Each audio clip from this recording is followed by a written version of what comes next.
Kung mabigat ang iyong loob at pagod ka na, tandaan mo, hindi ka nag-iisa. Sa Mateo 11:28, inaanyayahan tayo ni Jesus na lumapit sa Kanya dala ang ating mga problema.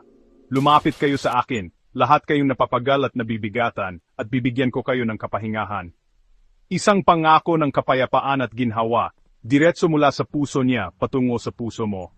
Mahirap ang buhay, puno ng pagsubok at problema. Pero tandaan mo, hindi mo kailangang pasanin lahat ito mag-isa. Magtiwala ka sa Kanya. Siya ang ating kanlungan, isang lugar ng pahinga sa gitna ng gulo. Kaya, kung pakiramdam mo ay nawawala ka o nabibigatan, huminto ka muna, huminga ng malalim, at lumapit kay Jesus. Nandyan siya, laging handang magbigay ng lakas at gumaan ang iyong dinadala. Kung naantig ng mensaheng ito ang puso mo, paki-like at follow para sa mas marami pang inspirasyon. Magtiwala sa Kanya, at mahanap mo ang iyong kapayapaan.